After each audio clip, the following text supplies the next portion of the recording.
Hey, what's up, all you Sonic fans? Are you ready to go hog wild with Sonic the Hedgehog by IDW? It's issue number 38 titled Test Run Part Dos 2. And let's get into it. As our heroes have found themselves in some kind of weird alternate dimension, floating through space? Quote unquote. It's very trippy and surreal. A very fascinating conclusion to the other issue. But Tails, he's just really kind of into it for the most part. It looks like an infinite space. It's kind of like running through the space levels in most Sonic games, where it's just like you're just in space. There's not much of a reasoning behind it. But, Tails does realize that this place probably isn't infinite, so he kind of works out where the best place for an exit would actually be, and he does find it, and they make their way through it. And they find themselves in a very weird looking town. Like, it looks very artificial.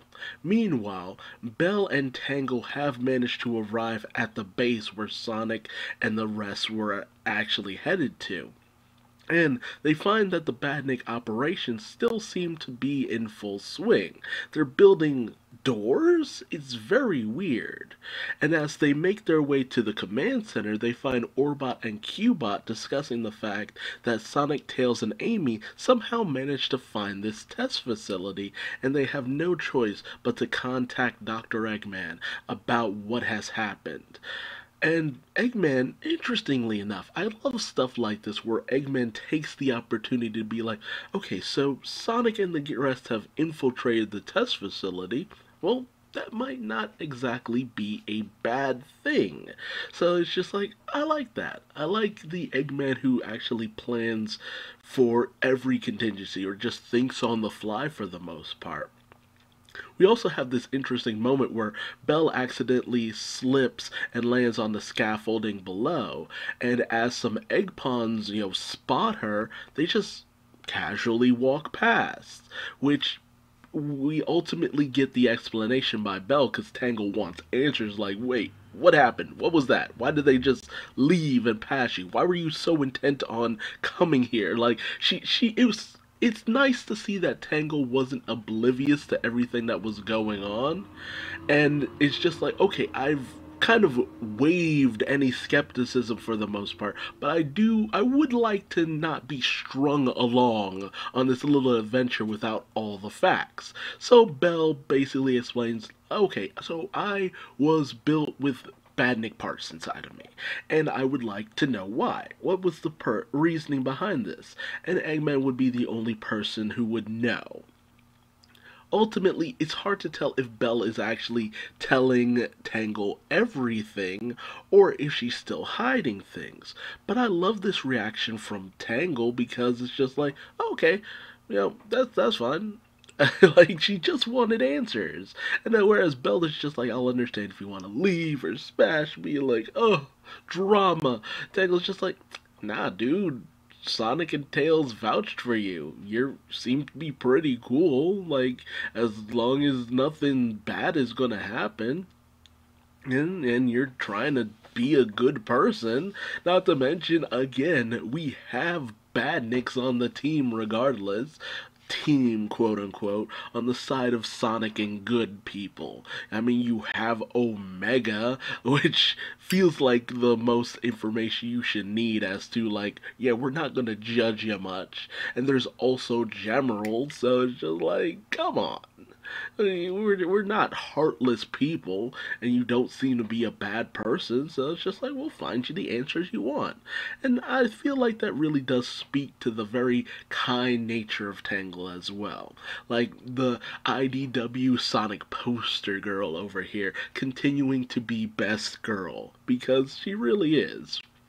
Meanwhile, Sonic tries to see if he can just run his way out of this situation, but I love this bit of writing where it's just like, yeah, Sonic, you can't really run your way out of this problem, which is actually very fascinating. So they end up entering one of the houses, I guess, and they find that it's just filled with dummies, like dummies who are just acting like they're people. But then they hear a whumping, a thumping from the bathroom and find a very weird looking caterpillar there. And while it's easy enough to deal with, they find a whole bunch of badniks that look like hodgepodges, like they're combinations of different badniks just grouped together, and it's kind of freaky looking. Like, it's really surreal. But they take him down without much of a fuss. But when they notice that an entire horde of badniks are making their way to their location, they're just like, okay, yeah, that's a little too much for us to be dealing with. But Tails thinks that maybe he can trace the signal of all of the badniks to the exit. So as he works on that, Sonic hears a very familiar laugh, the ho ho ho ho ho. And of course, it's just like, it's gotta be Eggman. And it is, but weirdly enough, his voice is coming from all of the appliances: the toaster, the fridge, the egg beater, the stove. Like, this man is all up in everything. And it also goes to show, it's just like, Eggman, if you just made appliances, you'd probably make a lot of money off of that. But he explains to them that this is a test facility, and normally he just likes using dummies, but they'll make a great substitute for all of his best ideas and experiments, the ones that he hasn't quite gotten out into the field yet. So it's an interesting setup, but this world of infinite area, possibilities, and all that is very fascinating, which of course Tails got very enveloped into. But it's just like, what a interesting system he's got going on here, where it just warps them to different locations that just seem to be in infinite space. Like, I'd love to find out how exactly this works. But I also like the fact that, it's we're not being talked down to with the Bell situation. It's just like, we it's very obvious she was made by Eggman when he was the Tinkerer.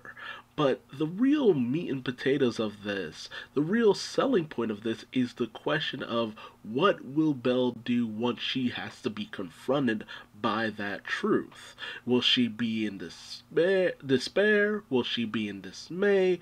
Like, will she panic? Will she deny it? Because she's hiding it pretty badly, and like, it's a very interesting juxtaposition to a lot of other Eggman creations we've had over the years who had some form of sentience. Because a lot of the times in Sonic games, you have Metal Sonic, and a lot of characters have been very willing to work with Metal Sonic when the time has arisen, basically.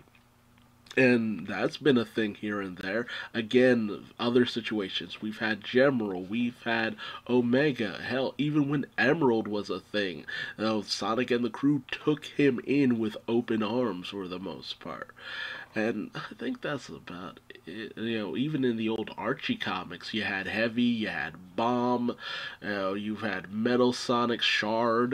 It's just like, we've had plenty of badniks turn to the good side, and there was never a question of, oh, we don't trust them, they should be destroyed, rabble, rabble, rabble. It's just like, no, our heroes are pretty chill about that kind of stuff. That's kind of why back when Sonic had just let Metal Sonic go after the events of the first story arc, where people were just like, I mean, I can't believe Sonic would do that. Rah, rah, rah. Like, Sonic has done that plenty of times, where he just left Metal Sonic to his own devices. Like, hell, the end of Sonic Heroes just kind of feels like that, points that out most of all. It's not like they fully repaired him or anything like that in a lot of situations, so you could argue that. But at the same time, it's just like, he didn't think, though, he would be a threat anymore. It's just like, who's gonna arm this robot except Eggman? But that's neither here nor there. Belle ultimately is going to find that she's cool in everyone's book, and hopefully that'll dispel all of the nervousness and anxiety she has going on here. But tell me your thoughts in the comment section below. What do you think will ultimately happen when Belle is confronted with her truth? And do you think that she already knows and it's just trying to deny it to herself or to others? Or do you think that her statement is genuine and she doesn't know why she was made with Eggman parts? And how do you think she'll react when she ultimately probably finds out the truth that she was probably made by Eggman when he was the Tinkerer? Because the hints are there, and having the hints there isn't necessarily a bad thing. It's not a mark of bad writing to just have hints. If anything, it helps that to make it so that something isn't out of left field. Now, you could bury it a little bit, with all of the indications, but that's ultimately up to the writer and how much they want to really let people come to their own conclusion. And it begs the question: is the setup done well, or do you feel it's a little too heavy-handed?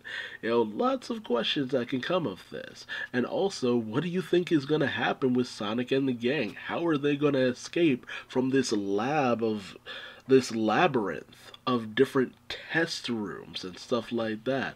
What do they have to do in order to escape? It'll probably come down to Sonic running, or it'll end up being that Tangle and Belle end up freeing them in the end. But I can't wait to see what happens next, and I hope you'll join me for the next issue of Sonic by IDW. Till then, bye-bye!